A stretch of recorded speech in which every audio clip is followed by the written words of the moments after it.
Buenas tardes a todos, mi nombre es Adolfo Rojas y les doy la más cordial bienvenida a la presentación de criptomonedas y su tecnología. Primero que nada, pues quisiera agradecerle a Dios por la salud, agradecerle a la Universidad San Marcos por el espacio para compartir esta información y también pues agradecerle el interés a todos ustedes por este conocimiento. Eh, Contarles un poquito sobre mí. Mi nombre, como les comenté, es Adolfo Rojas. Yo estudié inicialmente agronomía, también administración de empresas, informática. Me gusta aprender de todo un poquito, entonces pues soy autodidacta.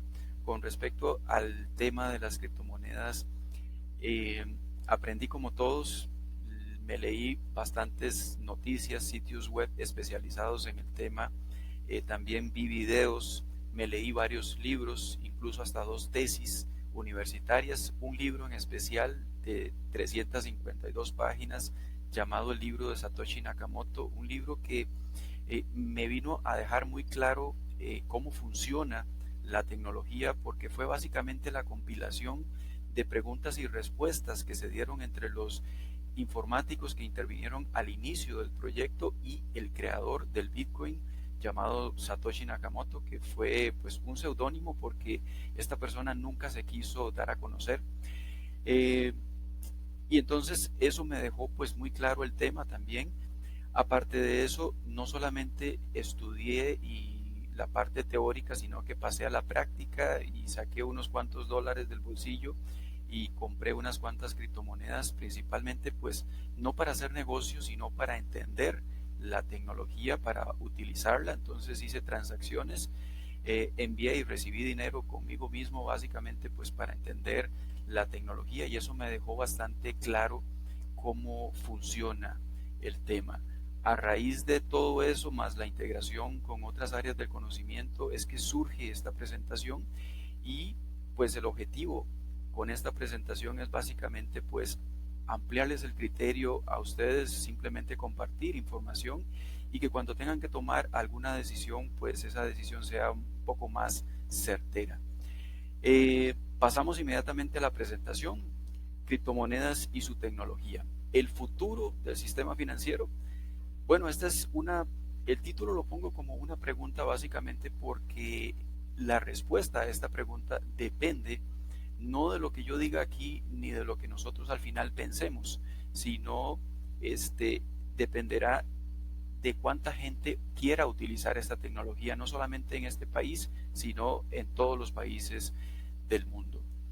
Eh, ¿Qué es lo que vamos a ver? Vamos a ver varios temas. Primero, conceptos básicos, historia y evolución de la tecnología, eso es importante. Cómo funciona, importantísimo para poder criticar la tecnología después. Vamos a hacer una comparación entre las bases de datos y el blockchain, porque el blockchain es básicamente una especie de base de datos. Vamos a ver los beneficios y aplicaciones de esta tecnología. Vamos a ver el concepto de la web 3.0, qué es eso y cómo se come, empresas que están implementando la tecnología, situación actual. Vamos a ver un ejemplo del mundo real. Vamos a hablar sobre el mercado de las criptomonedas y sus principales diferencias, y por último vamos a ver ventajas, amenazas y riesgos de la tecnología. Es decir, la idea es aquí abarcarlo todo, es ver lo bueno y lo malo de esta tecnología, lo bonito y lo feo, lo blanco y lo negro. Así que esa es la idea. Vamos con los conceptos básicos. El primer concepto que tenemos que definir es qué es el Bitcoin. El Bitcoin es la primera criptomoneda de código abierto y de forma descentralizada que utiliza la tecnología blockchain y que ha establecido las bases de otras criptomonedas y nuevos servicios más eficientes y seguros. Una definición un poco más amplia sobre el Bitcoin podríamos definirlo como un sistema de pagos electrónico que permite transferir dinero electrónico utilizando una red de nodos P2P o peer-to-peer o nodo a nodo, mediante un algoritmo matemático para validar las transacciones por consenso. Por consenso no significa que en esto hay política y que yo digo que sí, usted dice que no, el otro dice que sí. No, es consenso pero matemático, e incorporándolas a una cadena de bloques de información llamada blockchain, que es la base de datos. con criptografía de alto nivel para dar seguridad a las transacciones. Otro concepto que quiero que tengamos claro es que son los altcoins. Los altcoins se refiere a las demás criptomonedas que le siguieron los pasos al Bitcoin con sus propias modificaciones, pero con estándares similares o muy diferentes. Básicamente los altcoins son copias del Bitcoin, clones, pero con otras modificaciones. Y el nodo minero. Este concepto es básicamente se refiere a una computadora independiente que valida las transacciones en la red Bitcoin y que obtiene comisiones por ello, establecido en el algoritmo o código fuente de la criptomoneda. Con respecto a la historia de la tecnología, rápidamente podemos ver que entre 1991 y el 2008, dos programadores, no interesan los nombres, trabajaron en la primera versión del blockchain, y para el 2009 apareció una figura misteriosa en un foro especializado de informáticos de muy alto nivel, con un seudónimo llamado Satoshi Nakamoto, hablando sobre un nuevo sistema electrónico de pagos en el que él estaba trabajando. Y fue ese entonces el origen del Bitcoin en aquel entonces. Para el 2010 se dio la primera compra de Bitcoin. Esta compra fue básicamente 10,000 Bitcoins, un pixero de creo que de Papa John's allá en Finlandia, creo por ahí. Le aceptó a los programadores que estaban al inicio interviniendo en este proyecto junto con Satoshi Nakamoto, obviamente todo de forma virtual a través de un foro de internet. Les tuvieron hambre y entonces fueron a comprarse un par de pizzas, y esas dos pizzas pues las pagaron con 10,000 Bitcoins. El pixero pues de mente abierta les aceptó esa moneda que es que del futuro, y bueno, después esa persona se hizo en realidad millonaria, pero vamos a ver después qué pasó.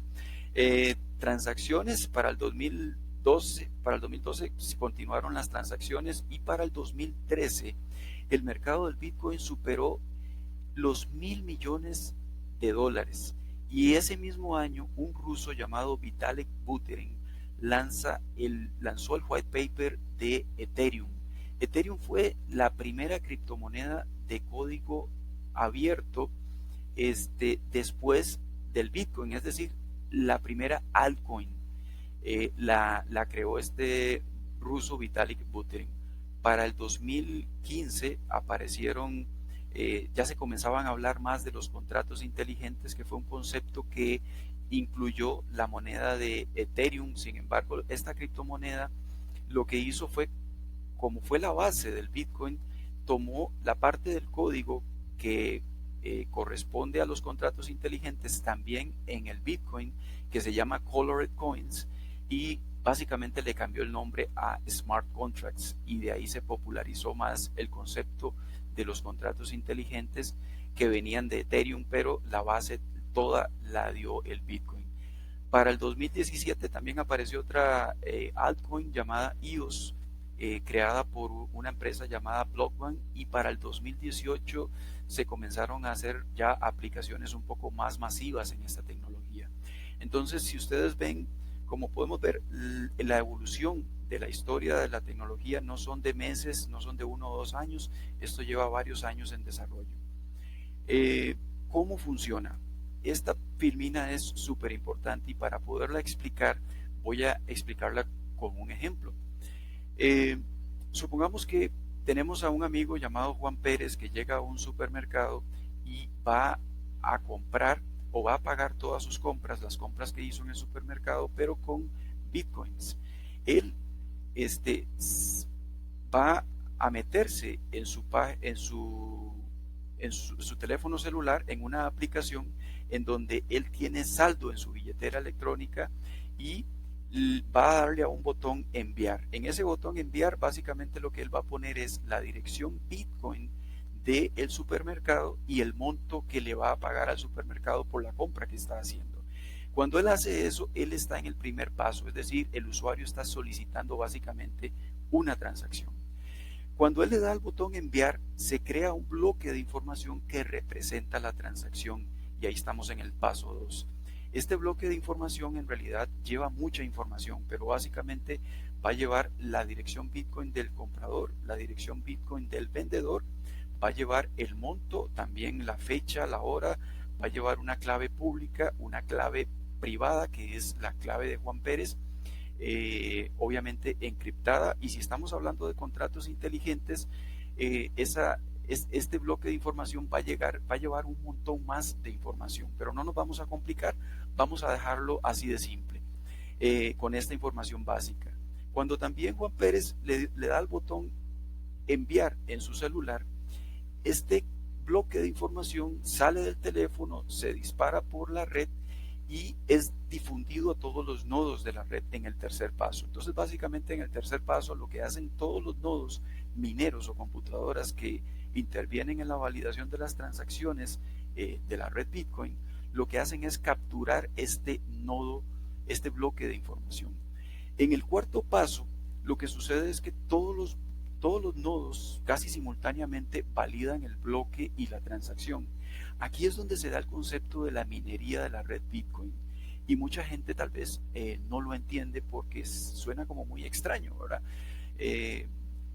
Mineros, minas, computadoras, barriales, como que no encaja el concepto, ¿verdad? Como que suena muy extraño. Entonces lo vamos a explicar de una forma muy sencilla. Para entender el concepto de la minería de la red Bitcoin, tenemos que primero entender el concepto de la minería tradicional. ¿Qué es lo que hace un minero de forma tradicional, de carne y hueso? Bueno, básicamente lo que hace es ponerse su casco, sus botas, agarra una pala y un pico, se va al frente de una montaña y él hace ahí un hueco, comienza a hacer un túnel, comienza a hacer entonces un trabajo, comienza a minar la montaña. ¿Y por qué lo hace? Bueno, básicamente él lo hace porque busca la beta de un mineral. ¿Cuál mineral? Bueno, puede ser oro, plata, platino, cobre, hierro, níquel, lo que ustedes quieran. Si él encuentra la beta, recibe un premio, ¿correcto? Si no la encuentra, entonces, pues salado, que siga trabajando hasta que la encuentre. Otra característica que tienen las minas es que si hay una beta adentro, las betas no son infinitas, se agotan después de cierto tiempo de haber sido explotada la mina, ¿correcto? Ese es el concepto de la minería tradicional. Ahora llevémonos ese concepto a la minería de la red Bitcoin. Minar la red Bitcoin significa que cuando un nodo, estos nodos, los nodos de la red capturan el bloque de información, ellos, al igual que el minero, comienzan a hacer un trabajo. ¿Cuál trabajo? Comienzan a resolver un problema matemático muy complejo. Un problema matemático que lleva las variables de, como dijimos, todas las variables que lleva el bloque, como son las direcciones Bitcoin del comprador, del vendedor, que son tiras de caracteres largas de 50, 60 caracteres alfanuméricas. También llevan el monto como variable, la fecha, la hora, las claves privadas, una clave privada y una clave pública, porque este sistema es asincrónico para mayor seguridad, y toda la información que lleva el bloque. Eso genera en realidad un problema matemático muy complejo que entenderlo en realidad sería muy enredado explicarlo aquí, pero para que ustedes lo entiendan vamos a simplificar la lógica a una simple ecuación matemática lineal. Supongamos que el problema matemático que los nodos tienen que resolver es x más 3 igual 8, ¿sí? Digamos que esa es la ecuación matemática súper compleja que los nodos tienen que resolver.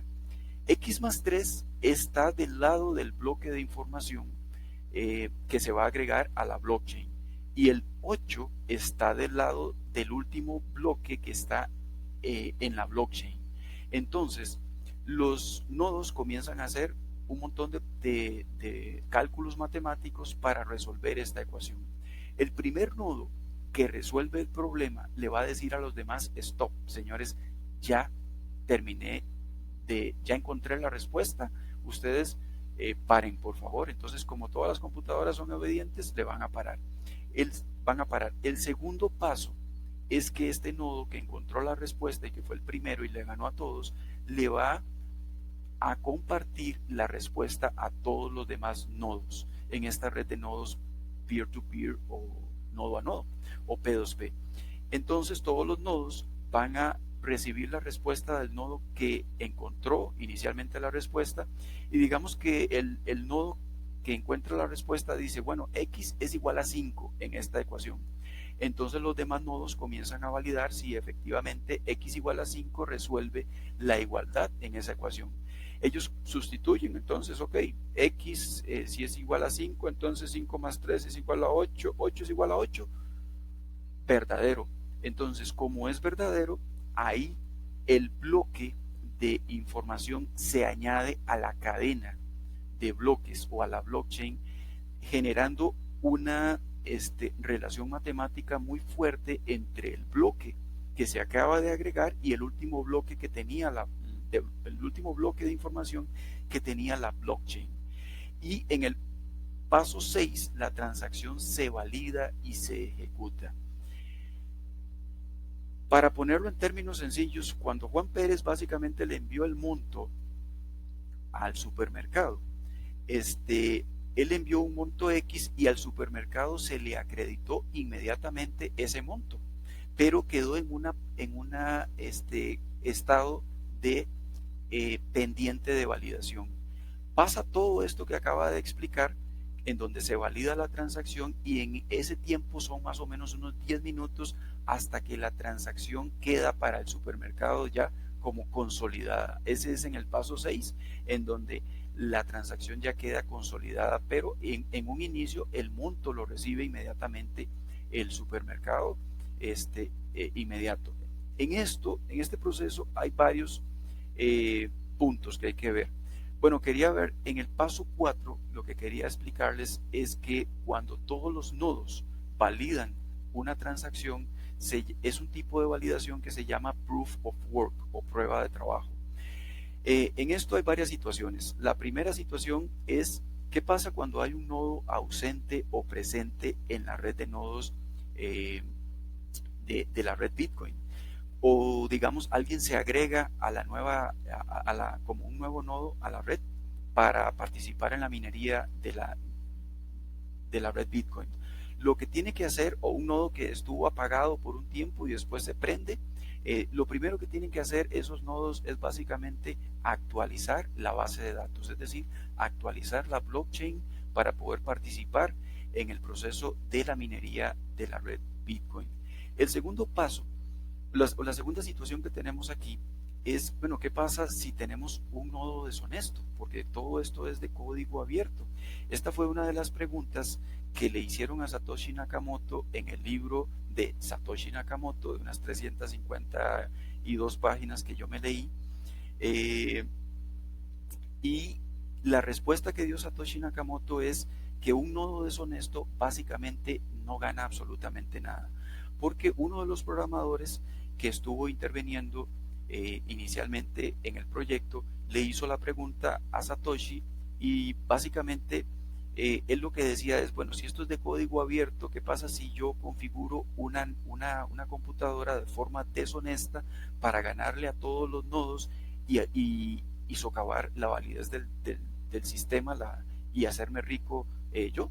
Entonces Satoshi Nakamoto le dijo básicamente, un nodo deshonesto no gana absolutamente nada.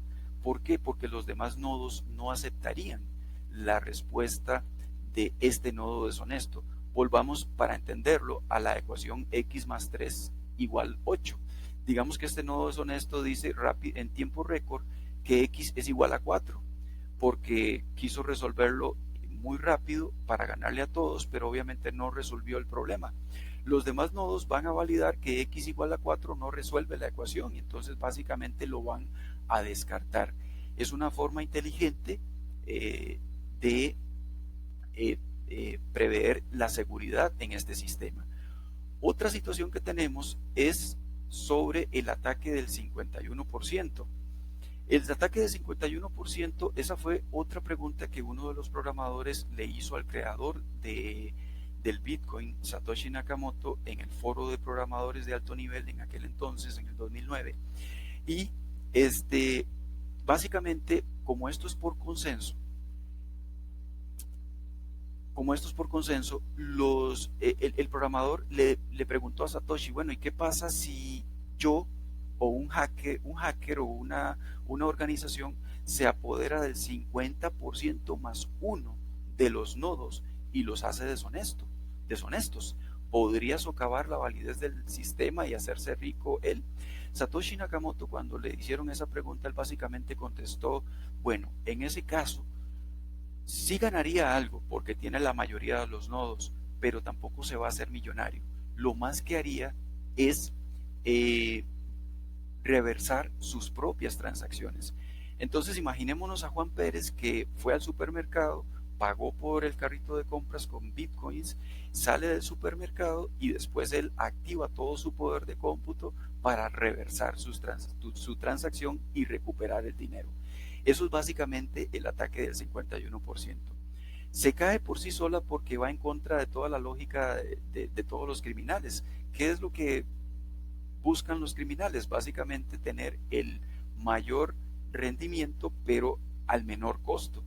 Y tener el control del 50 más 1% de los nodos implica que usted va a tener el mayor costo y el rendimiento no es tan bajo. Entonces, como el rendimiento no es tan bajo y tiene un costo muy alto, básicamente el ataque del 51% se cae. Esto tiene que ver con seguridad también del sistema y por eso es que se dice que no vale la pena hackear un sistema como el Bitcoin. Otra característica que vale la pena aquí conversar es sobre la oferta monetaria. En el caso del Bitcoin, tiene definida una oferta monetaria de Bitcoins que en su código está definido de 21 millones de Bitcoins. Eso es la beta que hay en la mina, por así decirlo, y esos 21 millones se van a ir liberando conforme los nodos vayan validando las transacciones como premios al nodo minero. Se me olvidó decirles una cosa: ¿qué pasaba con el nodo que resolvía el problema, o el nodo honesto que resolvía el problema primero que todos? Ese nodo recibe un premio que viene del código fuente y es unas criptomonedas para el dueño de ese nodo minero. Por eso es que si tenemos un valor del Bitcoin muy alto y usted pone una computadora, la suya, la del vecino, etcétera, a minar Bitcoins, se vuelve rentable pues ganar por lo menos una transacción, porque a un precio tan alto usted podría ganar en realidad bastante dinero. Sin embargo, esto es un tema en realidad bastante más complejo de lo que suena, porque hay mucha energía que se gasta en el tema de la minería de la red Bitcoin. Entonces, la oferta monetaria es de 21 millones. Y el otro tema que tenemos que tener en cuenta es la inflación o deflación. Resulta que las monedas de los países se dice que son inflacionarias porque los gobiernos imprimen todos los años cada vez más y más dinero. Eso presiona los precios en una economía al haber más dinero, y por lo tanto se dice que las monedas fiduciarias o emitidas por los gobiernos son monedas inflacionarias. En el caso del Bitcoin y todas las criptomonedas, el concepto de estas monedas es que es deflacionaria. Deflacionario porque solamente hay una cantidad máxima de criptomonedas que se van a crear o liberar, y después de ese límite máximo ya no se van a crear más criptomonedas. Entonces es importante tener ese concepto claro. Vamos a hacer ahora una comparación sobre el blockchain y las bases de datos. Antes de seguir, yo quería decirles que en esta primera etapa de la presentación, yo estoy hablándoles como un entusiasta de las criptomonedas, como alguien que está muy entusiasmado en la tecnología. Entonces vamos a ver básicamente las cosas bonitas, las blancas y las buenas, ¿verdad? Porque al final vamos a ver lo negro, lo feo y lo horrible de esta tecnología, porque la idea es verlo todo. Con respecto a esta comparación entre bases de datos y blockchain, Tenemos que las bases de datos están administradas por grupos seleccionados de individuos que tienen el control autoritario en una base de datos, mientras que el blockchain nadie tiene autoridad central. Eso no significa que haya descontrol en el software. El control está en el software, en la tecnología, pero nadie, ninguna persona como la conocemos de carne y hueso, tiene autoridad sobre esta tecnología porque el control está en el código fuente. Luego, otra característica de las bases de datos es que los datos o activos pueden cambiarse fácilmente. Es cierto, los que administran las bases de datos pueden cambiar o eliminar datos. Recordemos que en las bases de datos hay 4 operaciones básicas. ¿Cuáles son esas 4 operaciones básicas? Son agregar datos, eliminar datos, modificar datos y consultar. Esas son las 4 operaciones básicas. Pero en el blockchain, modificar datos o activos es casi imposible. ¿Por qué? Porque en el blockchain solamente tenemos 2 de esas 4 operaciones básicas. ¿Cuáles son? Tenemos nada más consultar datos y agregar datos. En el blockchain no se pueden ni modificar datos ni eliminar. Esto le da una característica interesante al blockchain porque lo hace prácticamente inmutable. Ahora, aquí surge una pregunta, bueno, ¿qué pasa y si yo me equivoco? ¿Verdad? Si alguien se equivoca, no puede eliminar datos y tampoco modificarlos. Efectivamente, si usted se equivoca en una transacción de Bitcoin, amigo, no hay nada que hacer. La única forma de corregir un problema es haciendo otra transacción que reverse a la anterior, pero hasta ahí. Otra característica de las bases de datos es que los datos o transacciones están ocultos unos de otros, mientras que en la blockchain todos los datos o actividades están a la vista de todos. Es una base de datos pública, entonces la información que está ahí es como un libro abierto de contabilidad, así también se le conoce, y entonces cualquiera puede ir a consultar los datos que están en la blockchain. Es público, es abierto totalmente el blockchain. Luego, otra característica que tienen las bases de datos es que el proceso de implementación es costoso, mientras que en el blockchain reduce el costeo excesivo. ¿Por qué? Resulta que cuando una empresa de software diseña una aplicación de forma tradicional, ellos tienen que diseñar primero una base de datos y después tienen que diseñar una aplicación. Esta aplicación se conecta a la base de datos y eso hace que la aplicación, que el costo de esta aplicación sea muy costosa. Mientras que en el blockchain el desarrollo de aplicaciones, como la base de datos ya es pública, la blockchain es pública, entonces quien desarrolla aplicaciones no tiene que preocuparse por la base de datos, solamente tiene que hacer la aplicación y eso reduce el costeo. La otra característica de las bases de datos es que las bases de datos son comparativamente más rápidas y las blockchain son lentas. Esto era al inicio, fue lo que expliqué al inicio, de que la transacción en el caso del Bitcoin dura en validarse más o menos 10 minutos, aunque al supermercado le llega la transacción inmediatamente. Después se crearon otras series de criptomonedas que vinieron a mejorar la velocidad de las transacciones y entonces ya esto no es tan cierto. Hay otras criptomonedas que tienen una velocidad de transaccionabilidad tan alta como Visa y Mastercard juntos a nivel mundial por minuto superan la cantidad de transacciones. Entonces no es tan real en este momento. Y por último, las bases de datos es adecuado para organizaciones donde la confianza es mutua, mientras que en el blockchain es adecuado para organizaciones donde los usuarios no confían entre sí.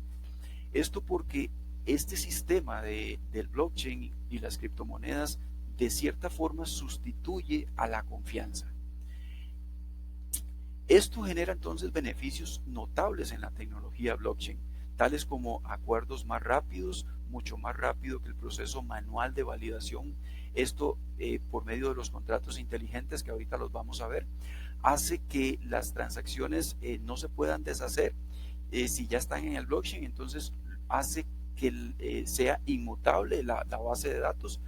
Otro beneficio es que, bueno, tenemos que la tecnología blockchain ofrece un registro compartido y distribuido que está abierto para todos los usuarios, o sea, la base de datos es abierta, es descentralizado, es decir, no depende de una tecnología basada en cliente-servidor y nadie tiene autoridad sobre el sistema. También, como lo vimos anteriormente, es más seguro, mucho más seguro que los métodos tradicionales, porque es un sistema que no vale la pena hackearlo. Luego, aumenta la capacidad de la red, hace mucho más capaz la red tradicional. Entonces, estas son ventajas interesantes de la tecnología blockchain, eh, que hacen la tecnología en realidad bastante atractiva.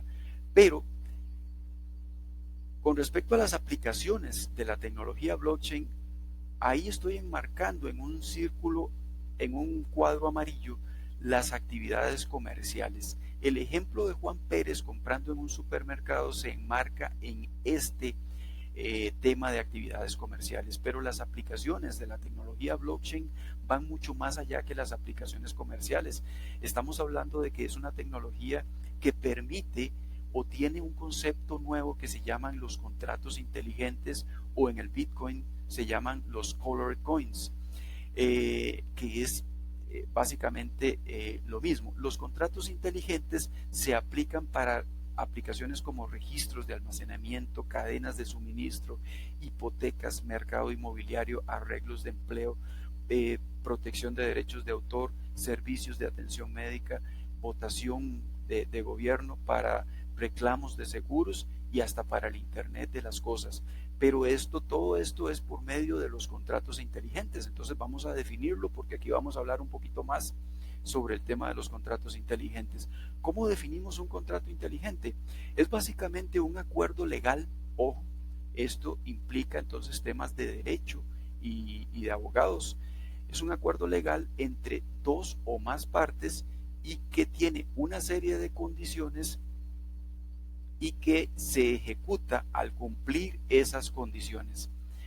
Eso es un contrato inteligente. Entonces, un acuerdo legal entre dos o más partes que tiene una serie de condiciones y que se autoejecuta al cumplirse o no las condiciones.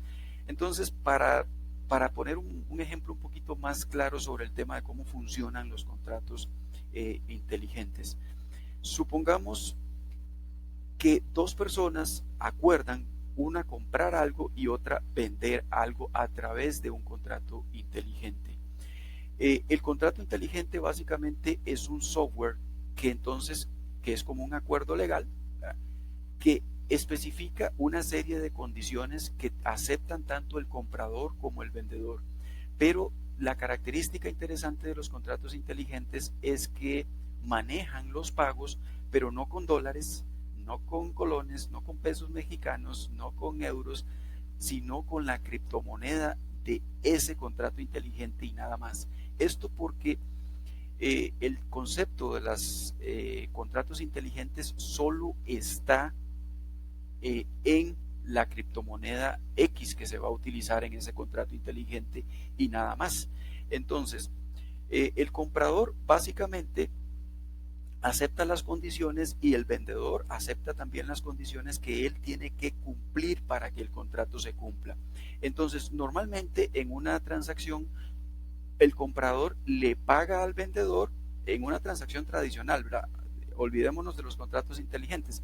En una transacción tradicional, el comprador le paga al vendedor y tiene que confiar que el vendedor cumpla su promesa de darle la propiedad del bien o servicio al vendedor, al comprador.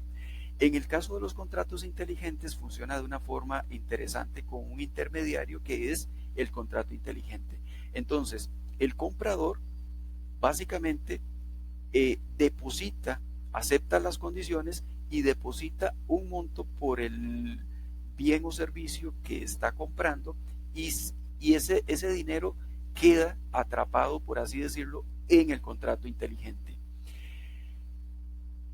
El vendedor lo que tiene que hacer para ganarse ese dinero que está en el contrato inteligente es cumplir las condiciones. Cuando él haya cumplido las condiciones, entonces el contrato inteligente, después de cierto tiempo, va a auto ejecutarse, va a revisar si las condiciones se cumplieron y entonces ese criptodinero se lo va a acreditar en la billetera electrónica del vendedor y el bien o servicio va a pasar, va a pasar a propiedad del comprador. Pero ¿qué pasa si en un contrato inteligente el, el vendedor no cumple las condiciones? Porque también puede darse. Entonces el comprador tiene la certeza de que el contrato inteligente va a reversar el pago automáticamente después de cierto tiempo y entonces va a tomar el criptodinero del comprador y se lo va a devolver.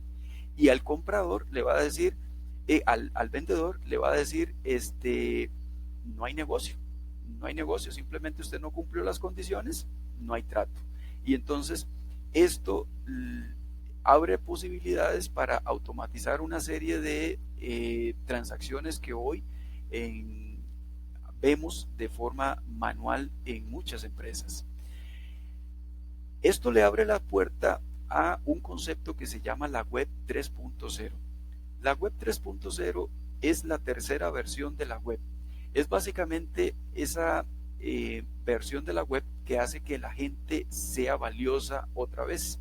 Es la tercera generación de Internet en la que los dispositivos estarán conectados en una red descentralizada y no en función de bases de datos basadas en servidores.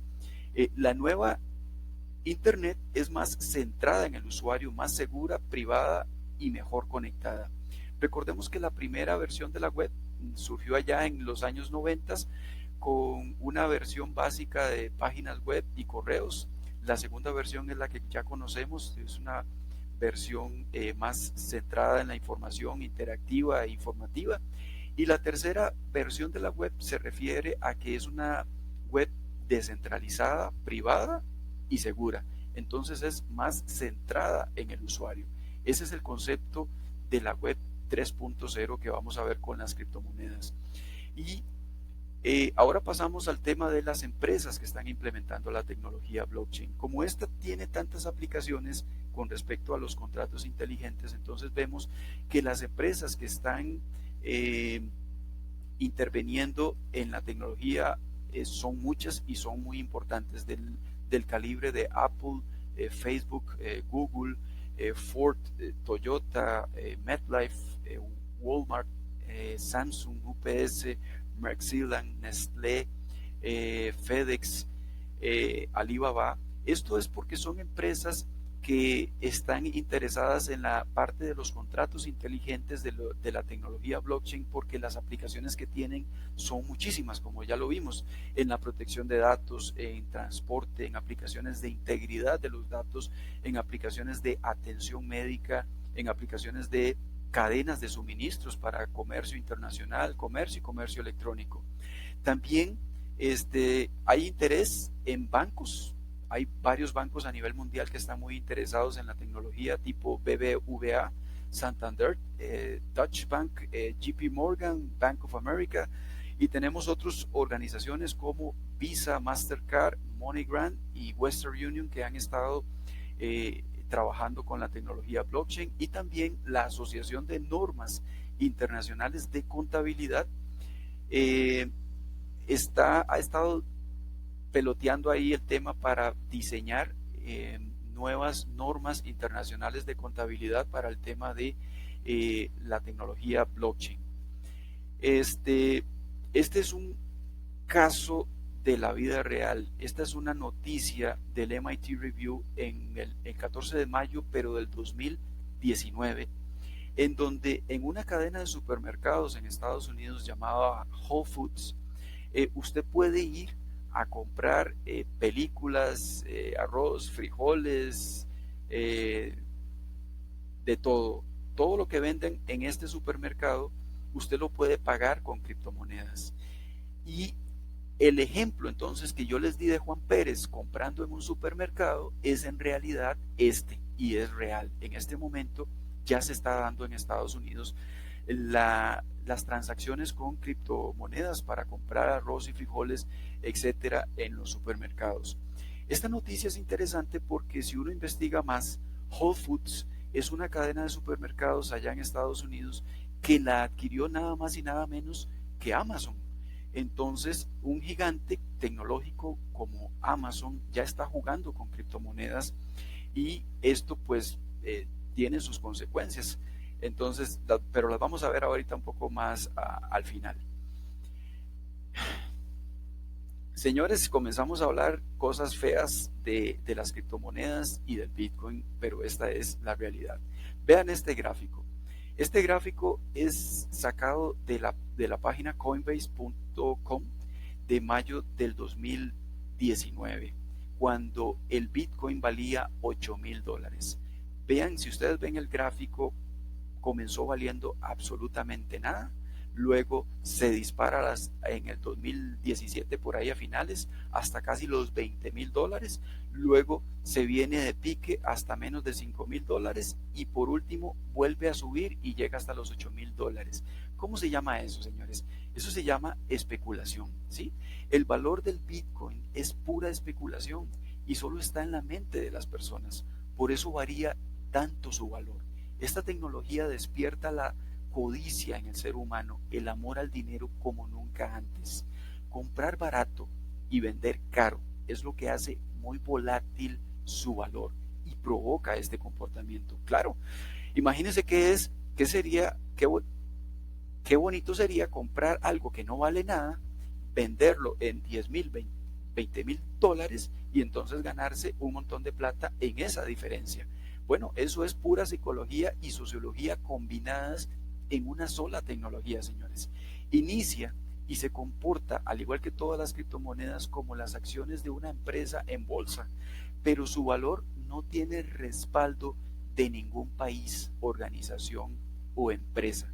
Por lo tanto, el valor del Bitcoin y de todas las criptomonedas no vale nada, es cero absoluto, pero tienen como fin último actuar como dinero para el intercambio de recursos limitados en cualquier economía del mundo. Esta es la realidad, no solamente de las criptomonedas variables como el Bitcoin, sino de las llamadas stablecoins, que son otras criptomonedas que amarran su valor a una moneda fuerte fiduciaria como por ejemplo el dólar, y entonces le dicen a usted, bueno, este criptodólar está respaldado por $1, pero al fin y al cabo es el mismo efecto, es decir, este tipo de dinero en realidad criptográfico no vale absolutamente nada y lo peor es que tiene consecuencias muy devastadoras para la sociedad que vamos a ver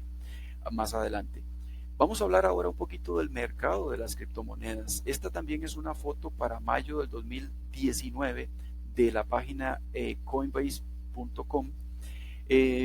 Vemos que la primera criptomoneda es el Bitcoin con el valor de $8,000 para aquel entonces, pero para una capitalización de mercado, y esto es lo que la pone en el primer lugar, de 143.1 B. B significa billones, ya que en países, recordemos que en países de habla inglesa, un billón es igual a 1,000 millones, o sea, 1 por 10 a la 9. Y en países de habla hispana, un billón es igual a 1,000,000 de millones. Eso es 1 por 10 a la 12. Entonces, como estamos hablando en países de habla inglesa, esos 143.1 B es 143,000 millones de dólares. Es el capital de mercado del Bitcoin a mayo del año pasado. Ethereum es la segunda criptomoneda, fue la que yo mencioné, fue creada por Vitalik Buterin, este ruso que creó la primera altcoin basándose en el código del Bitcoin y está en segundo lugar para ese entonces y todavía lo está en casi 27,000 millones de dólares de capital de mercado, y ahí han ido surgiendo las demás criptomonedas que todas en realidad han estado pues basadas en el Bitcoin, pero sin embargo hay diferencias. ¿Cuáles son las diferencias? La primera diferencia que podemos ver entre las criptomonedas es si usan una tecnología, si usan la filosofía centralizada o descentralizada. La mayoría son descentralizadas como el Bitcoin, pero hay otras que son semi-centralizadas como la que es XRP.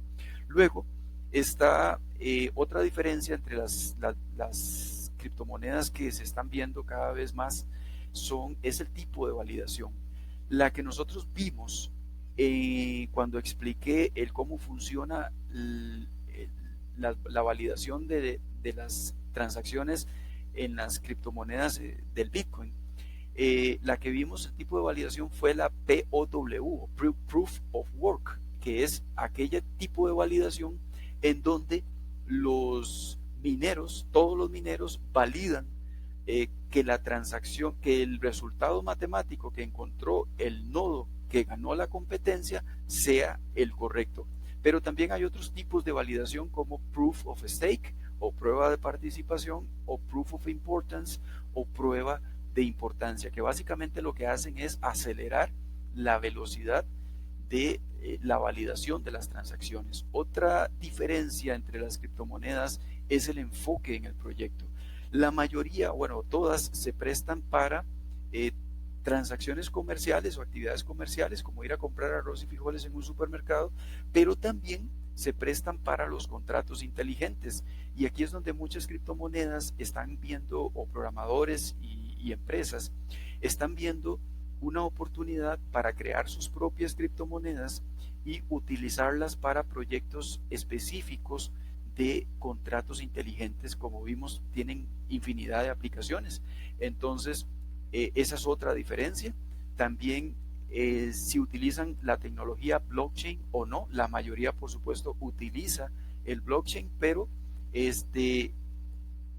no todas utilizan blockchain, sino que hay algunas que utilizan bases de datos. También otra diferencia entre las criptomonedas es el equipo de trabajo que está detrás de cada una de estas criptomonedas. Otra diferencia es el año de aparición. Obviamente, entre más viejita de haber aparecido, va a estar en primer lugar, va a ser más conocida, es el caso del Bitcoin.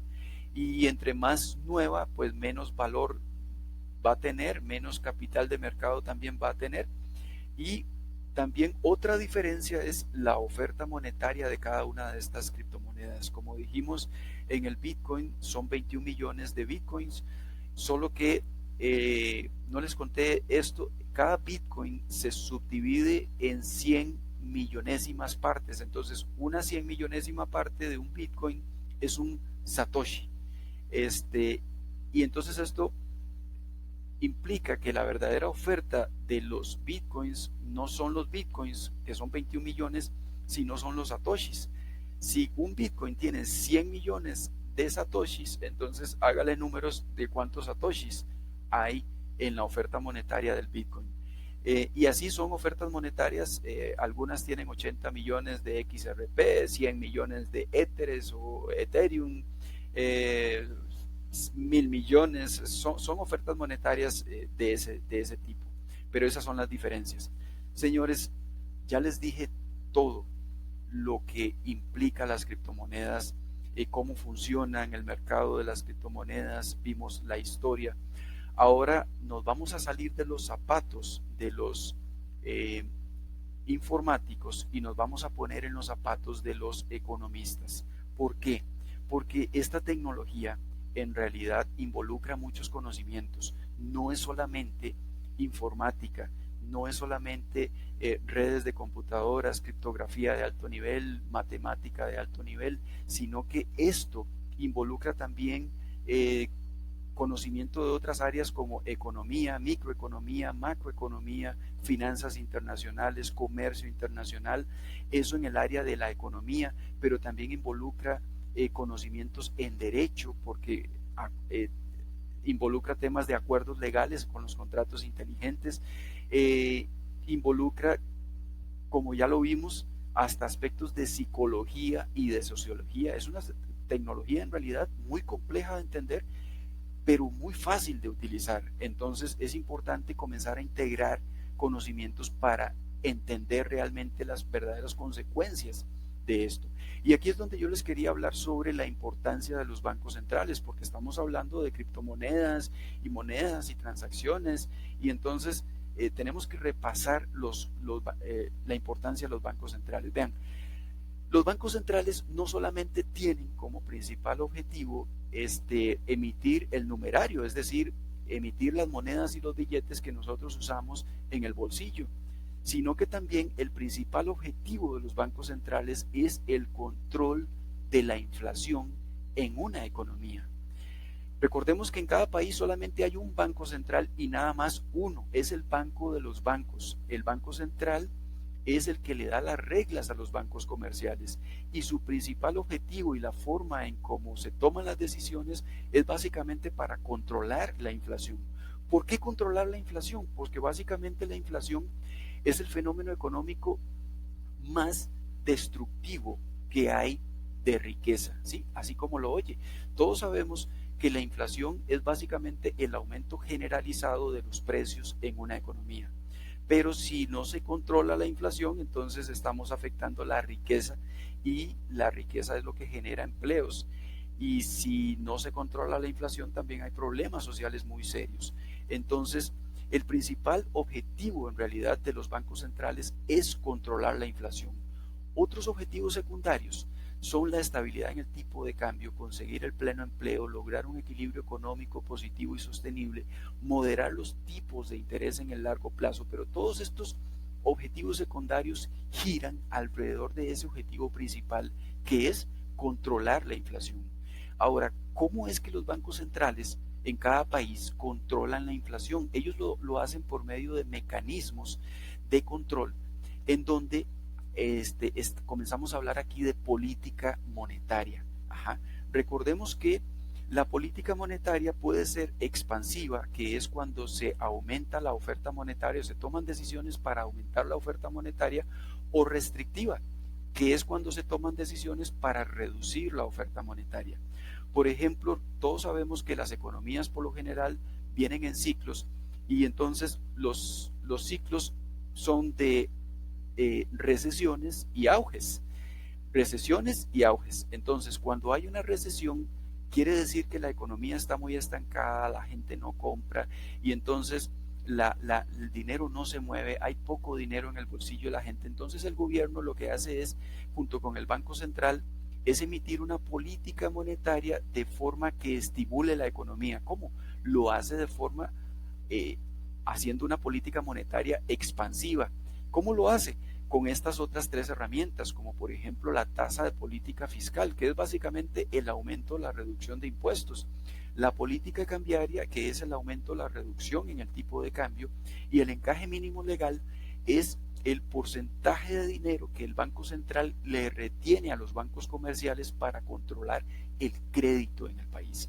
Entonces, todas estas son herramientas que los bancos centrales toman, ya sea para aumentar o reducir la oferta monetaria en la economía y estimularla o desestimularla si la economía se está recalentando, que es lo que un economista llama cuando hay muchas compras, la gente tiene mucha plata en la bolsa, entonces los bancos centrales toman una decisión para controlar la inflación, para que los precios no se disparen, comienzan a restringir la economía, entonces toman decisiones de política monetaria restrictiva.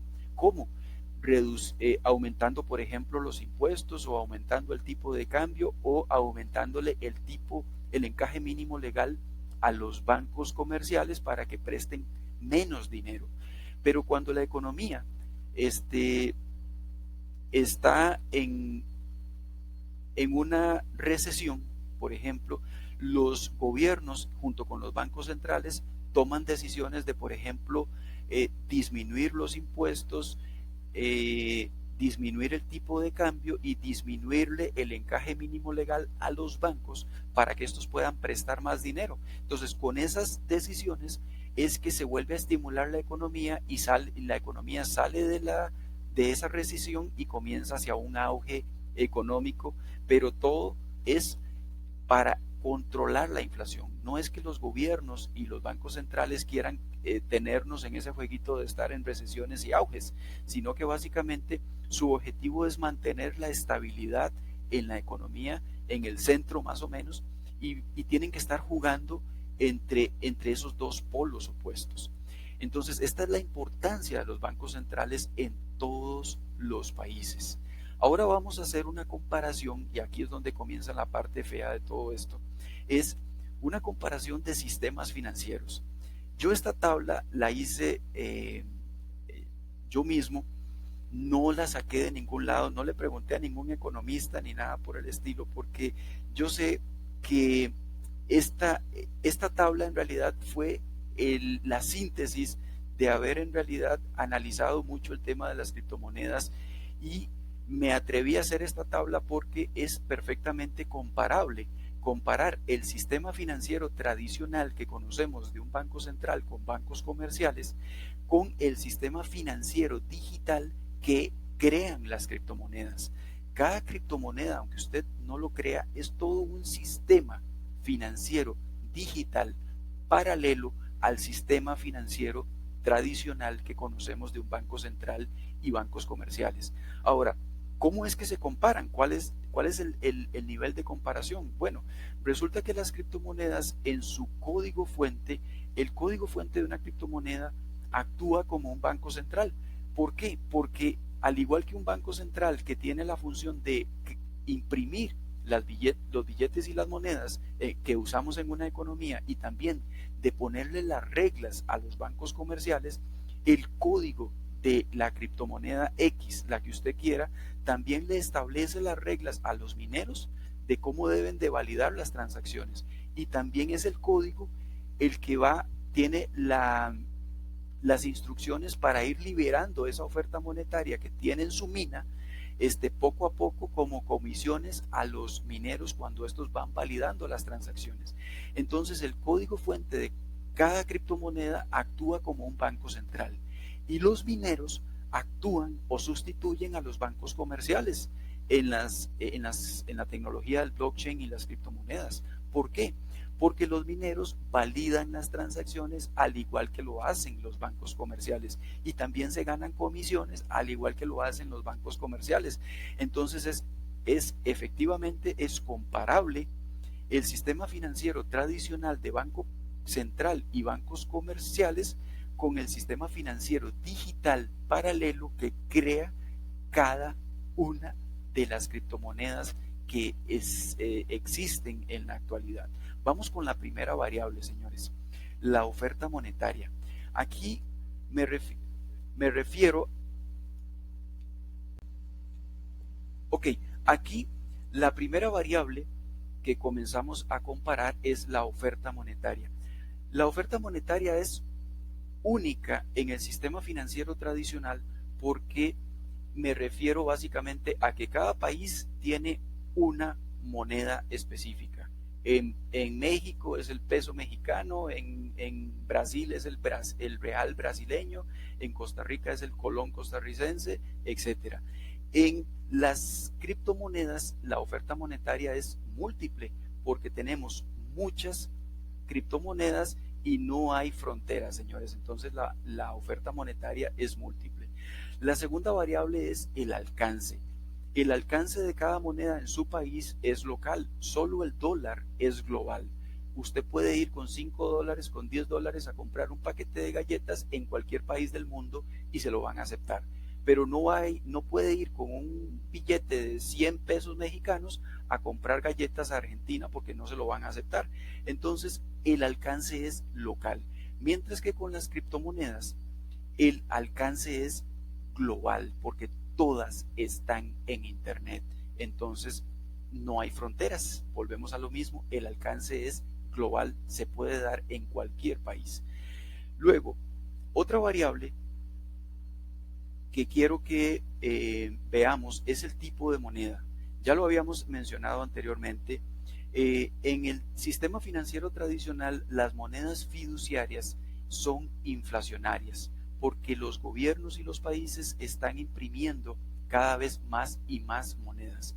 Y esto las hace inflacionarias. Entre más dinero haya en una economía, menos vale. Por eso es inflacionaria. Pero en las criptomonedas el concepto de cada moneda es deflacionaria. Todas las criptomonedas son deflacionarias. Y deflacionario significa que básicamente la moneda de la criptomoneda X tiene una oferta específica hasta un límite, y después de esa oferta ya no se va a liberar más criptomonedas. Entonces eso la hace deflacionaria, porque entre más criptomonedas se vayan perdiendo en esa economía, más valor van teniendo las que van restando, las que van quedando en esa economía digital. Entonces por eso es que la moneda es deflacionaria en el tema de las criptomonedas. Todas tienen ese concepto. Luego, la automatización. Otra variable interesante. En el sistema financiero tradicional, la automatización no existe. Todos sabemos que es nula. Mientras que en el sistema financiero tradicional, la automatización se da por medio de los contratos inteligentes. Y esto hace que esta tecnología sea muy atractiva para muchas personas. Por eso es que a muchas personas se están volviendo locas, muchas instituciones, empresas y organizaciones se están volviendo locos por la automatización que ofrece la tecnología blockchain. Pero señores, hasta aquí terminaron las buenas variables, porque comenzamos con la primera banderita roja, la primera banderita amarilla, señores, la privacidad de la información. Resulta que en el sistema financiero tradicional hay privacidad de la información, ¿sí? Pero en las criptomonedas la privacidad de la información es nula, no existe. Esa es una gran desventaja. ¿Por qué? Porque la base de datos es abierta, el blockchain es abierto. Resulta que usted no puede ir a un banco comercial a preguntar a un plataformista cuánto es el saldo que tiene el vecino, porque usted quiere saber cuánta plata tiene el vecino. En el banco le van a decir: no, mijito, váyase para la casa y póngase a hacer algo. No le van a dar esa información, porque hay privacidad de la información en el sistema financiero tradicional que conocemos. Pero en el sistema de las criptomonedas, la privacidad es nula, ¿sí? Esto significa que yo puedo tomar, por ejemplo, si yo le hago una transacción a Juan Pérez, es porque Juan Pérez en criptomonedas, él me dio su dirección de Bitcoin. Entonces, aunque el blockchain no me diga que la dirección X es de Juan Pérez, yo al menos sí lo sé. Entonces, si yo agarro esa dirección Bitcoin, que es una tira de caracteres alfanumérica larguísima de números y letras, y la consulto en el blockchain, puedo ver todas las transacciones de esa dirección Bitcoin y puedo saber el saldo que tiene en este momento de esa dirección Bitcoin, que yo sé que es de Juan Pérez, aunque el blockchain no me diga que es de Juan Pérez, pero yo ya lo sé. Entonces la privacidad de la información es cero, porque la base de datos es abierta. Otra característica comparable es la legalidad, ¿sí? Resulta que en el sistema financiero, sistema financiero tradicional, los billetes y las monedas que utilizamos son de curso legal, porque fueron emitidos por el Banco Central del país respectivo. Pero en las criptomonedas, estas se encuentran en un vacío legal. Ahora usted me va a decir: pero es que en Estados Unidos se utilizan y entonces es legal. En Canadá se utilizan y es legal. En Europa se utilizan y es legal. No. Corrección, señores. El hecho de que una criptomoneda o varias se estén utilizando en Europa, en Estados Unidos, en Canadá, en muchos países del mundo, no significa que esa criptomoneda o las criptomonedas sean legales. Recordemos una cosa, y aquí voy a hablar como si fuera un abogado. Nosotros sabemos que lo que está en la ley es legal porque lo dice la ley, ¿sí? Pero también es ilegal porque la ley dice que es ilegal, ¿sí? Pero cuando algo está en un vacío legal, lo que podemos decir es que no es legal porque no está en la ley, es cierto, pero tampoco es ilegal porque la ley no lo menciona explícitamente. Entonces, si no es ilegal, yo comienzo a utilizarlo. Y eso es un vacío legal. Las criptomonedas están en un vacío legal. Y tiene lógica, porque en todas las leyes del mundo el concepto de criptomoneda no existe. Si ustedes se ponen a pensar hace 50 años, cuando fueron redactadas estas leyes, nuestros abuelos no podían jamás imaginarse que el concepto de las criptomonedas iba a existir 50 años después. Entonces, por eso, ellos nunca pusieron el concepto de criptomonedas en las leyes. Entonces, este concepto hoy está en un vacío legal en todos los países del mundo. Entonces, podemos decir que no son legales porque la ley no lo dice, pero tampoco son ilegales porque la ley no lo dice. Y eso es una señal de alarma, señores. La otra variable que tenemos que recordar es la filosofía. En el sistema financiero tradicional tenemos que el sistema es centralizado, ¿sí? Hay un banco central, valga la redundancia, que es el que toma las decisiones en la economía. Pero en el sistema financiero digital paralelo de las criptomonedas, la filosofía es descentralizada. Pero aquí viene entonces una gran pregunta. Si es descentralizado, esto es como un fantasma, ¿sí? Un fantasma significa ¿cómo controla usted un fantasma? ¿Cómo controla algo que está en todos lados y al mismo tiempo no está en ninguno? Precisamente porque es descentralizado. Esto nos lleva a la siguiente variable y aquí aparece la primera bandera roja, señores, el control de la economía. Mientras que en el sistema financiero tradicional de bancos central y bancos comerciales existe política monetaria y ya la explicamos cómo es que funciona, ¿verdad? ¿Cuáles son las decisiones que toman los bancos y los gobiernos para controlar la economía? En el sistema financiero digital de las criptomonedas no existe política monetaria.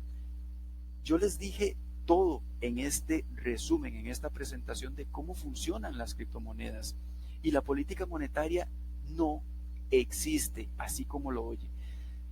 De hecho, si alguien mañana se inventara una política monetaria para sistemas financieros digitales descentralizados, habría que darle el premio Nobel de Economía, ¿sí? Pero eso no es posible. ¿Cómo usted controla un fantasma? ¿Cómo usted controla algo que está en todos lados y al mismo tiempo no está en ninguno? ¿Ah? Eso es precisamente el enorme riesgo que hay con las criptomonedas.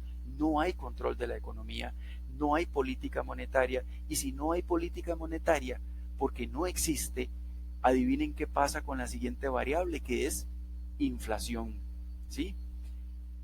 Y este es el principal problema de todas las criptomonedas, aunque las criptomonedas sean deflacionarias, lo cierto es que la inflación, mientras que en el sistema financiero tradicional los bancos centrales y los gobiernos tratan de controlar la inflación por medio de la política monetaria, como ya lo vimos, en las criptomonedas no hay control, ¿sí? No existe control de la inflación. ¿Por qué no existe? Porque cómo controla, volvemos a lo mismo, es que cómo controla usted algo que está en todos lados y al mismo tiempo no está en ninguno. Recordemos la frase, entre más dinero haya en una economía, menos vale. Entonces, este es el principal riesgo de las criptomonedas. Si mañana se comienzan a utilizar para comprar arroz y frijoles en el supermercado, como ya lo vimos, que está pasando en Estados Unidos, en esa cadena de supermercados llamada Whole Foods, entonces la inflación se va a disparar, porque aquí el tema de la inflación no tiene que ver con una moneda, tiene que ver con el agregado macroeconómico de todas las ofertas monetarias actuando sobre una economía. En este momento tenemos en la mayoría de los países dos tipos de monedas solamente actuando sobre los bienes y servicios, que son la moneda del país X, el peso mexicano en México, el peso argentino en Argentina, el colón en Costa Rica, etcétera, y el dólar, que también se acepta en todos los países del mundo. Solo esos dos tipos de monedas se aceptan como medios de pago para comprar bienes y servicios en cualquier economía. Pero con las criptomonedas, aunque sean de naturaleza deflacionaria, vamos a tener la criptomoneda 1, la 2, la 3, la 4, la 5, ya van por 6.000, 10.000 criptomonedas. ¿A dónde vamos a llegar? Entonces, entre más dinero haya en una economía, menos vale, señores. Recuerden esa frase. Y entonces el tema de la inflación, no hay control de la inflación en las criptomonedas, y esto tiene consecuencias muy importantes, porque ya habíamos dicho que la inflación es el principal destructor de riqueza de las economías. Otra variable interesante aquí es la evasión fiscal, señores, ¿sí? La evasión fiscal, mientras que en el sistema financiero tradicional existe, ¿sí? Existe, yo si quiero puedo pagar impuestos o puedo no pagar impuestos, ¿verdad? Pero si me agarran, me va feo. Todos lo sabemos en todos los países. Si uno no paga impuestos, le va feo, existe. Pero la evasión fiscal en el tema de las criptomonedas es total, ¿sí? No hay que pagar impuestos. Y puede ser que aunque a usted le suene bonito no pagar impuestos con criptomonedas, ¿y por qué es que la evasión fiscal, primero que nada, por qué es que la evasión fiscal es total en las criptomonedas? Porque ningún país actualmente la reconoce como medio de pago. Entonces, si no se reconocen como medio de pago, ningún país está obligado a recaudar impuestos con criptomonedas. Así de simple, ¿sí? Y entonces, si no hay impuestos por cada una de las transacciones que se hacen en el sistema financiero digital paralelo de las criptomonedas, entonces los gobiernos pierden ingresos para dar servicios de educación, de salud, de seguridad, infraestructura. Todo eso se comienza a venir abajo, precisamente porque los ingresos de los países comienzan a venirse abajo entre más crezca el ecosistema de las criptomonedas. Y este es un peligro en realidad enorme conforme crezcan las criptomonedas. Y la última variable en la que yo comparo esto es la legitimación de capitales. Mucho se ha hablado y mucha gente lo sabe, que con las criptomonedas se da la legitimación de capitales. Aquí el tema no es si también el colón o el dólar se utiliza para actividades ilegales. No, ese no es el punto. El punto es que mientras en el sistema financiero tradicional tenemos regulaciones como la política conozca a su cliente, cuando vamos y metemos un saco de billetes a un banco, el banco nos cuestiona de dónde viene ese dinero, cómo se lo ganó usted. Y eso son regulaciones precisamente para evitar la legitimación de capitales, para evitar el lavado de dinero. Pero en las criptomonedas no hay regulaciones. Entonces vean qué belleza. Yo podría mañana asesinar a alguien, apoderarme de sus criptomonedas, hacerme rico y nadie me cuestiona absolutamente nada de dónde vino esa riqueza, porque nadie me lo cuestiona, simplemente. Y otro tema, recordemos también que los criminales, las bandas criminales que por ejemplo producen droga en un país y van y la venden a otro país, ellos hacen el dinero en otro país, pero después tienen que transportar ese dinero, esos fajos de billetes por avión, por barco o por tierra, en cabezales, en furgones, en vehículos de diferente índole, y ese dinero lo tienen que transportar hacia el país de origen donde están los capos del negocio de las drogas. Imagínense qué belleza sería, ¿verdad?, que este problema los criminales se lo tengan que quitar de encima, y entonces reciben sus pagos, porque ya todo es legal, reciben sus pagos de drogas por criptomonedas, y después simplemente hacen una transferencia electrónica de una dirección Bitcoin a otra y no interesa al país y listo. Ya fulano de tal tiene el dinero el criminal X ya tiene el dinero en su cuenta. Este es el principal problema de las criptomonedas. Estos son los verdaderos riesgos, las verdaderas amenazas de las criptomonedas, señores. Vamos a ver ahora un análisis, por último ya, de la oferta monetaria total de satoshis del Bitcoin en comparación con el presupuesto de los Estados Unidos. Porque alguien podría decir, vea, es que el Bitcoin es cualquier cosa, son 21 millones y 21 millones son cualquier cochinada. Eso no le alcanza a nadie para absolutamente nada. Bueno, veamos, analicemos realmente la oferta de unidades monetarias. Olvidémonos aquí de los precios, ¿sí? Resulta que yo les había dicho que la oferta monetaria de Bitcoin son 21 millones, pero cada Bitcoin tiene 100 millones de satoshis, porque un Bitcoin se divide en 100 millonésimas partes. Entonces, si multiplicamos esos dos números, tenemos que el total de satoshis son ese 2, 1 y ese montón de ceros, ¿sí? En notación científica es 2,1 por 10 a la 15. 2,1 por 10 a la 15.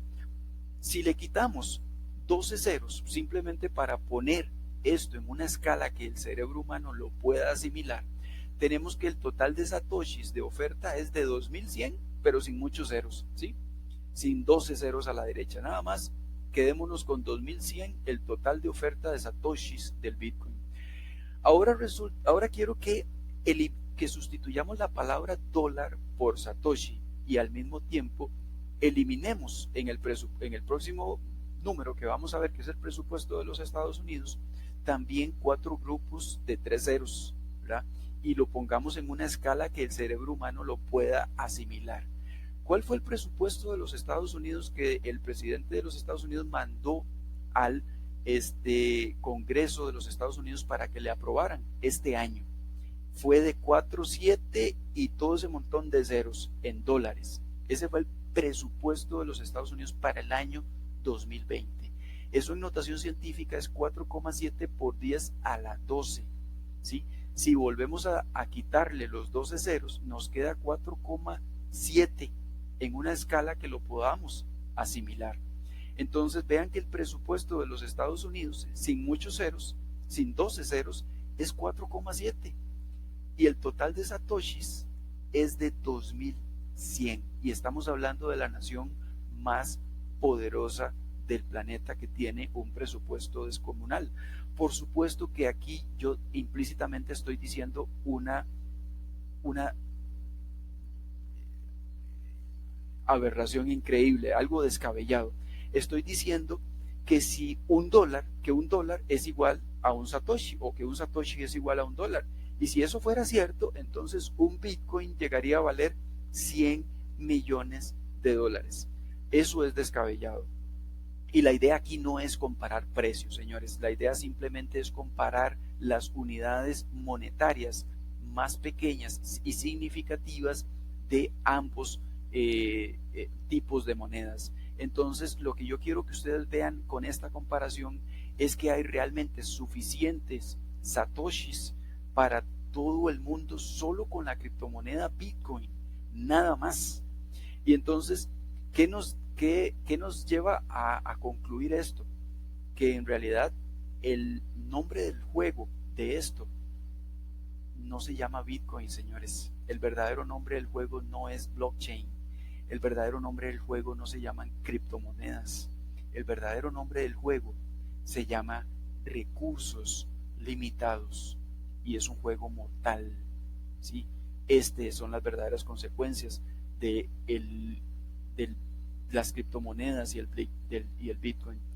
La principal conclusión a la que yo llegué en todo este estudio es que básicamente las criptomonedas y su tecnología, si se ven como dinero, aumentan la oferta monetaria en exceso, aumentando la inflación en las economías. Y aunque su naturaleza sea deflacionaria de todas las criptomonedas, en el agregado macroeconómico, es decir, en la suma de todas las ofertas monetarias actuando en una economía por los mismos recursos, producirán hiperinflación descontrolada que destruye la riqueza y acelera las desigualdades sociales con todas las implicaciones al respecto. Este es el verdadero peligro de esta tecnología. Recomendaciones finales para ir aterrizando. Yo lo que le recomiendo a todo el mundo, porque esta presentación no solamente va para los que me están escuchando, sino para todo el mundo, es que todos los países del mundo deberían de declarar, emitir o modificar sus leyes para incluir el concepto de las criptomonedas en sus legislaciones y declararlas ilegales, así como es ilegal falsificar billetes en cualquier país, cuyo fin último es actuar como dinero para el intercambio de bienes y recursos limitados en una economía. La segunda recomendación muy clara es que quien desee actuar con criptomonedas en el mercado debería de ser sancionado por dos vías. Una dura sanción económica por violar la ley explícitamente, y dos, una dura sanción económica por evasión de impuestos y legitimación de capitales. Y la tercera recomendación es en la que estamos, es educar a la población explicando por qué esta tecnología es muy peligrosa para la estabilidad económica local y mundial. ¿Sí? Este es un mapa que ustedes pueden ver en coinmap.org. Fue una foto que yo saqué al 31 de diciembre del 2019, en donde se veía cómo más de 15,000 comercios alrededor del mundo ya están haciendo transacciones con criptomonedas, y las implicaciones que tiene esto, como ya lo vimos, son serias, son en realidad muy, pero muy serias. Parece, por cierto, una pandemia ahora que estamos de moda con ese término.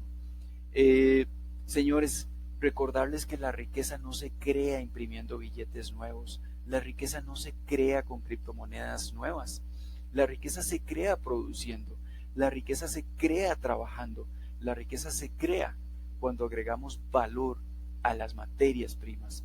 Dice Satoshi Nakamoto que dice Robert Kiyosaki, perdón, que en la era de la información tu mayor activo no son tus acciones, bonos, fondos de inversión, negocios o bienes raíces. Tu mayor activo es la información que hay en tu mente y la edad de esa información. Parece como que entramos, después de todo lo que hemos dicho, en un túnel y se nos puso muy oscuro el asunto. Yo quería terminar esta presentación con una luz al final del túnel. Y es siempre bonito, por lo menos es ver esa luz al final, porque es como un respiro después de tanto peligro que en realidad implica esta tecnología. Y aquí me quería referir a una pasaje de la Biblia en donde el mismo Jesús le habló a los judíos desde una colina hace 2000 años, hace más de 2000 años. Y él le dijo esto a los judíos en el sermón, como un pedacito de sermón de la montaña. Ven qué curioso. Dijo lo siguiente: no os hagáis tesoros en la tierra, donde la polilla y el horrín corrompen, y donde ladrones minan. Oigan qué curioso, ¿va? Y hurtan, sino haced tesoros en el cielo, donde ni la polilla ni el horrín corrompen, y donde ladrones no minan ni hurtan, porque donde esté vuestro tesoro, allí estará también vuestro corazón. Muchas gracias. Esta presentación ha sido una cortesía de este servidor, Adolfo Rojas, y yoproduzco.com. Eso es un proyecto que es para ayudarle a los agricultores a comercializar sus productos agrícolas, y les deseo la verdad lo mejor. Muchísimas gracias por la atención. Si ustedes quieren la presentación en PDF, pueden ir a ese sitio yoproduzco.com. Al final de del sitio web van a ver un menú de pie de página. Ahí van a ver una opción que dice No Cryptos, y en esa opción ahí van a ver esta presentación un poco más completa, tanto en español como en inglés. Es un link que los va a mandar a Google Drive para que ustedes puedan bajar esta presentación en PDF. De mi parte, esto ha sido todo por hoy. Darle las gracias a la Universidad San Marcos por el espacio y que tengan todos muy buen día.